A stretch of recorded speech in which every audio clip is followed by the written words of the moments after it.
Ok, pessoal, sejam bem-vindos então a mais uma videoaula do nosso curso de Física 5. Vamos nos localizar aqui. Nós estamos estudando ainda a seção sobre cargas elétricas e agora nós vamos verificar os processos de eletrização. Então, nós estamos nessa etapa aqui do curso. Então, vamos a ela. Então tá, gente, vamos dar uma olhada hoje nos processos de eletrização. Pessoal, eu espero que no final dessa aula você seja capaz então de descrever os processos de eletrização por contato, atrito e indução, diferenciar processos de eletrização por contato e indução, fazer previsões acerca da eletrização por contato. Bom, gente, como eu sempre gosto de fazer nas minhas aulas, né, vamos falar um pouquinho então das aplicações dos conceitos que vão ser abordados, né? Então, os processos de eletrização, eles têm uma importância histórica, porque é claro que foram importantes aí para o desenvolvimento, né, e o aprimoramento do conhecimento dos conceitos e das evoluções dos fenômenos que estão ligados aí ao eletromagnetismo. Então, um dos primeiros efeitos que foi verificado foi o efeito de indução, que já era testado experimentalmente na década de 1870, que vocês estão vendo aí na tela. É um aparato experimental que era utilizado para se verificar esse fenômeno, né? Então, isso aí foi muito importante para que houvesse aí grande evolução de como, né, se dão esses fenômenos que estão ligados aí a cargas elétricas. Mesmo hoje, esses processos são muito importantes porque eles estão, por exemplo, relacionados com a segurança dos profissionais que trabalham na área da engenharia elétrica. Então, eles têm que utilizar materiais de proteção, equipamentos de proteção individual, por exemplo, para evitar efeitos decorrentes aí da eletrização por contato. Por isso, eles utilizam luvas, dentre outros equipamentos de proteção. Mas, mesmo hoje, esses efeitos são importantes porque eles são investigados aí como potenciais candidatos à geração de energia em escala nanométrica. Então, a eletrização por atrito, por exemplo, ela está sendo explorada em escala nanométrica para geração de energia, o que está sendo ilustrado aí nesse diagrama que vocês estão vendo na tela.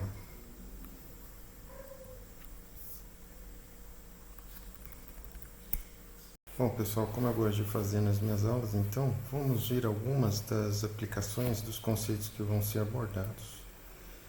Esses processos de eletrização têm, por exemplo, uma importância histórica, porque foram fundamentais para que melhorassem a nossa compreensão de como se dão essas relações entre cargas, tá? Então aqui, por exemplo, o que vocês estão vendo é um experimento que demonstra o fenômeno de indução elétrica, né? Então vejam como isso aí já era produzido desde 1870, então já era conhecido desde essa época, e nos ajudou a entender melhor como que se davam esses processos e como que era a disposição, né, o arranjo das cargas nas partículas dos sistemas.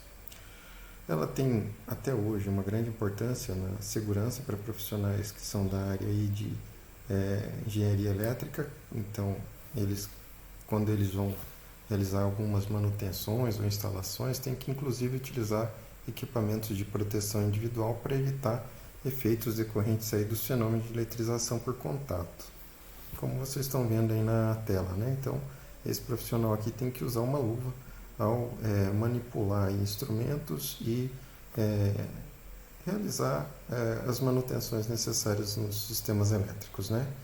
E mesmo quando se consideram aí aplicações tecnológicas contemporâneas, o efeito, por exemplo, de eletrização por atrito é ainda investigado e ainda utilizado como um candidato em potencial para geração de energia nessa escala. Então, vou ampliar essa imagem que mostra, né, um sistema em escala nanométrica no qual se produz energia elétrica por atrito. Então, tá aí, pessoal, um eletrodo, né, de nylon que fica no topo, ligado por uma resistência a um eletrodo PTFE, que é a sigla que denota qual é essa substância, e daí essas duas superfícies passam a ser movimentadas uma em relação à outra. E o atrito decorrente disso, né, acaba produzindo aí uma corrente entre esses dois terminais aqui de um fiozinho condutor. Então, mesmo em escala nanométrica, esse efeito é utilizado hoje. Hoje, esse é um efeito utilizado em aplicações de alta tecnologia para a produção de energia elétrica em escala nanométrica. Bom, pessoal, então agora a gente vai dar uma olhadinha aí nos processos de eletrização por atrito. Então, esse é um processo no qual ocorre uma transferência de cargas em decorrência do atrito ou fricção das superfícies dos sistemas que estão envolvidos.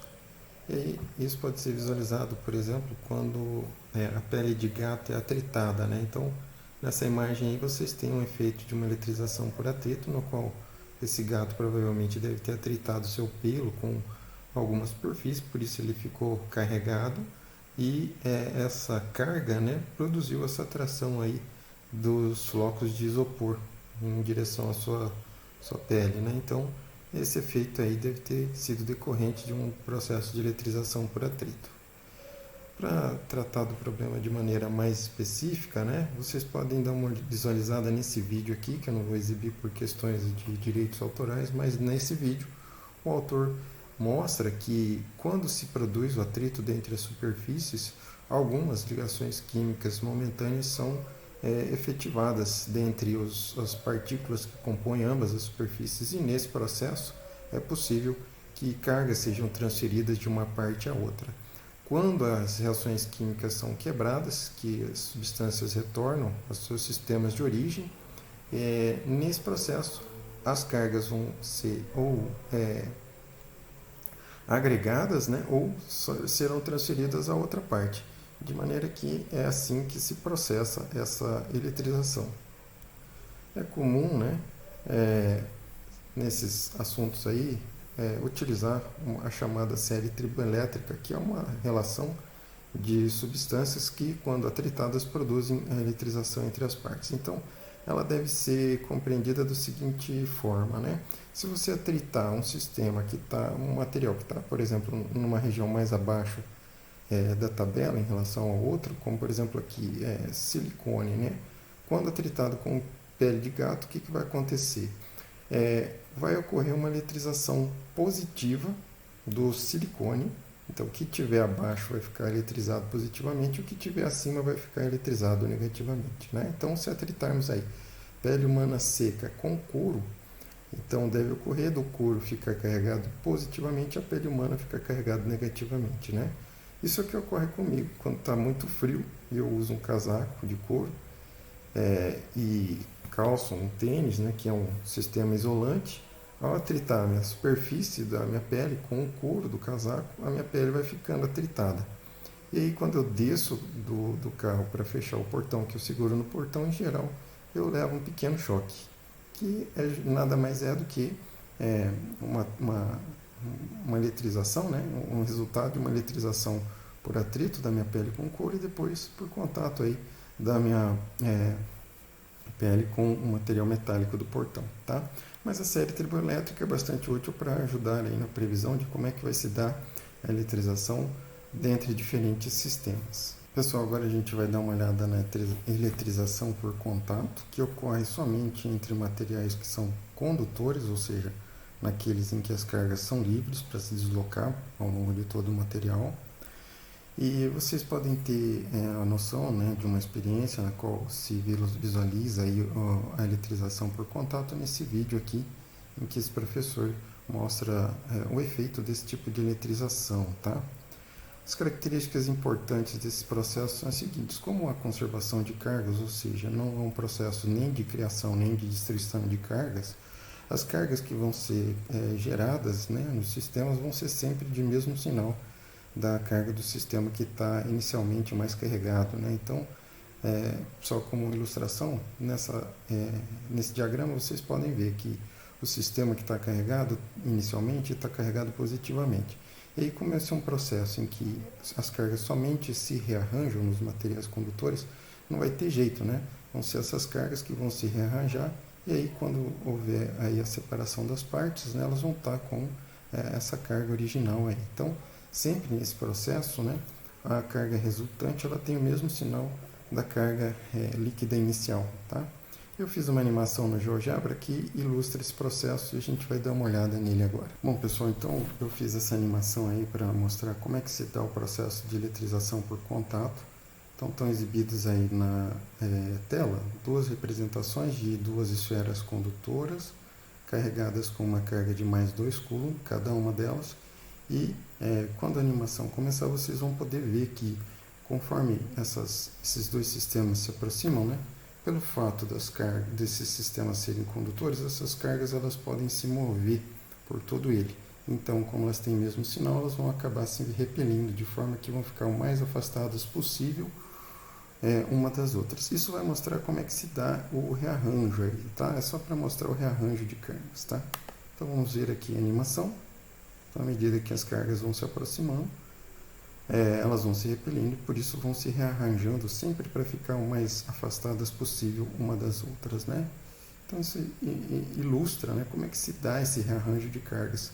Ele só ocorre porque esses dois sistemas são condutores e por isso as cargas são livres para se mover ao longo deles. Então aí, se esse sistema tivesse, por exemplo, se somente uma das esferas estivesse carregada inicialmente com 4 coulombs positivos, né, o rearranjo de carga seria o mesmo. E aí, na hora que elas fossem separadas, né, metade das cargas iria para um sistema e a outra metade iria para o outro. Por quê? Porque eles têm a mesma dimensão, tá? Bom, gente, então vamos ver aí uma aplicação da eletrização por contato. A gente vai considerar justamente o caso em que duas esferas condutoras, uma com uma carga positiva de mais 4 coulombs e outra com uma carga neutra, sejam colocadas em contato conforme vai ser ilustrado na figura a seguir. E a gente vai determinar a carga de ambas logo após o contato, tá? Como estratégia, nós vamos utilizar a conservação da carga e a repulsão de cargas de mesmo sinal em sistemas condutores, né, vai promover aí um rearranjo de cargas. Então, esse aqui é o sistema que nós vamos considerar, a carga eletrificada A com uma carga positiva de mais 4 coulombs e a carga neutra B. Então, pela conservação de carga, né, a quantidade de carga que temos antes do contato, indicada aqui porque índice I, né, carga inicial, vai ser igual à carga que vai ter após o contato. Isso porque nesse processo não há criação nem destruição de cargas, então essa quantidade de cargas deve se conservar. Bom, então, como a quantidade de cargas inicial é 4 coulombs, isso vai ser a soma das cargas que vai estar em cada uma das esferas, né, após o contato, tá? Como essas esferas são condutoras e as cargas são de mesmo sinal, elas vão se repelir. E aí, como as esferas têm o mesmo tamanho, como a gente já viu ali, né, na animação que eu mostrei no GeoGebra, elas vão ficar com a mesma carga após o contato. Então a gente pode denotar as cargas de A e de B pela mesma carga aqui. Com isso dá para concluir, né? Então essa carga de 4 coulombs vai ser igual a 2 vezes a carga em cada uma das esferas, o que vai nos permitir concluir que essa carga vai ser de apenas 2 coulombs, tá? Então aqui nesse diagrama eu estou ilustrando as etapas do processo. Vejam inicialmente aqui que a carga A tem a carga de A inicialmente é 4 coulombs, B está eletricamente neutra. Depois do contato, como a gente viu lá na animação, né, como essas esferas são condutoras, essas cargas podem se movimentar ao longo do sistema. E como elas estão se repelindo, elas vão ficar o mais longe, né, possível umas das outras. Então vai ocorrer esse rearranjo de cargas aqui que vai se manter em cada uma das esferas após a separação. Então, depois da separação, a carga em cada uma delas é de mais 2 coulombs. Então, isso aí é uma amostra, né, de como que a gente pode fazer uma previsão aí da carga no final entre dois sistemas condutores e prever, né, qual que vai ser a carga final em cada uma delas. Bom, pessoal, então agora a gente vai dar uma olhada aí no processo de eletrização por indução, que vai ser o último dos processos que a gente vai analisar agora. O que vocês estão vendo aí na tela, né, é um diagrama esquemático que representa a etapa inicial desse experimento. Então, nesse experimento, né, um disco formado por um material condutor é aproximado, né, de um bastão previamente carregado por atrito, bem provavelmente. E aí, se esse bastão estiver carregado positivamente, ele vai promover, né, a atração de cargas elétricas negativas para a superfície do disco, o que vai fazer com que essas duas folhas aqui de provavelmente alumínio, né, um material condutor, ficassem positivamente carregadas. Então, devido a esse fato, elas iriam se repelir e se poderia visualizar essas duas folhas abrindo. Bom, então, ao se aproximar do bastão carregado, cargas negativas seriam atraídas para cima e a parte inferior ficaria carregada negativamente, né? Então perceba o seguinte, as lâminas, as duas folhas de alumínio, né, e a haste teriam, no final das contas, a mesma carga, porém sinais contrários. Isso devido à repulsão promovida pelas cargas do bastão que está sendo aproximado desse sistema. Bom, na sequência desse processo, é promovido o chamado aterramento do sistema, que é justamente a conexão do disco carregado com algum fio de aterramento, né, que esteja ligado, por exemplo, ao solo em uma região de alta condutividade. Aqui já vale a pena a gente adiantar que a Terra ela é considerada como sendo um sistema capaz de doar infinitamente elétrons ou receber infinitamente elétrons. Então a gente considera que ela seria um sistema perfeito para descarregar qualquer que seja a carga de qualquer que seja o sistema, tá? Por isso vai ser comum utilizar aí esse termo fio de aterramento ou aterramento justamente para indicar, né, posições que vão ter cargas nulas ou energias nulas. Mas, ao se promover aí o aterramento do sistema, ocorre um fluxo de cargas por eletroscópio, que vai ser exibido aí nessa figura. Então, nessa imagem aí que vocês estão vendo, né, uma representação esquemática desse aterramento. Um fio de aterramento, então, é conectado ao disco, está carregado negativamente, e isso vai promover, então, um fluxo de cargas da superfície da Terra para o sistema. Aí você pode até estar se perguntando assim, puxa vida, mas se esse disco está negativamente carregado, como é possível que cargas elétricas negativas, então, sejam atraídas para esse sistema, né? Bom, pessoal, a gente pode considerar o seguinte, a gente pode considerar que a influência das folhas de alumínio que estão positivamente carregadas é mais intensa sobre essas cargas livres da superfície da Terra em relação a essas cargas do disco, justamente porque essas cargas aqui estão mais próximas. E de outra forma, também podemos esclarecer esse fato considerando que as cargas positivas do bastão e negativa do disco aqui estariam tão próximas que, para fins práticos, elas se cancelariam. Então, no final das contas, o sistema, as cargas livres, né, da superfície somente estariam sendo atraídos por essa região positivamente carregada das duas folhas de alumínio. Por isso, esses elétrons acabam escoando, né, para esse sistema, e isso vai fazer com que no final ele fique negativamente carregado. Então aqui é interessante de fazer algumas considerações para mostrar a diferença entre esse processo de eletrização por indução com o processo de eletrização por contato. Então aqui, pessoal, a principal diferença com o processo de eletrização por contato é que no processo de eletrização por indução, no final, a carga induzida tem sinal contrário da carga indutora, né? Quando se considerou, por exemplo, o processo de eletrização por contato na sessão anterior da aula, verificou-se que lá as cargas finais são todas de mesmo sinal da carga inicial, né? Aqui ocorre o inverso. Então, esse é o processo de eletrização por indução e essa é a sua principal diferença para com o processo de eletrização por contato. Bom, pessoal, então a gente pode chegar à conclusão da nossa aula.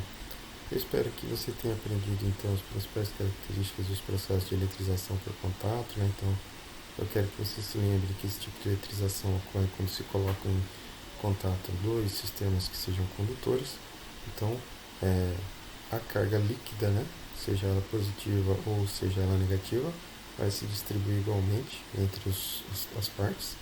Na eletrização por atrito, quando ocorre fricção entre duas superfícies, cujas partículas tenham eletronegatividades distintas, né, então uma acaba carregando a outra, né?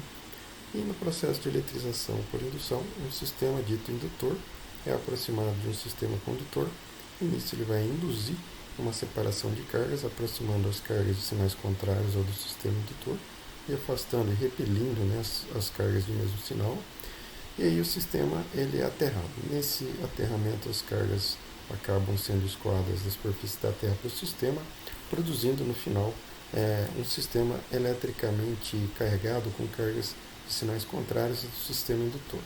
Essa é a principal diferença entre os processos de eletrização por contato e indução, né? No contato, as cargas finais serão do mesmo sinal. que é a carga inicial, né? E no processo de eletrização por indução, então essas cargas terão sinais contrários ao do sistema indutor. E aí, com aquele exemplo, eu espero que você tenha visto aí como fazer alguma previsão, né, de cargas finais em eletrizações por contatos de sistemas de mesmo tamanho, pessoal. Era isso, muito obrigado e até o nosso próximo encontro.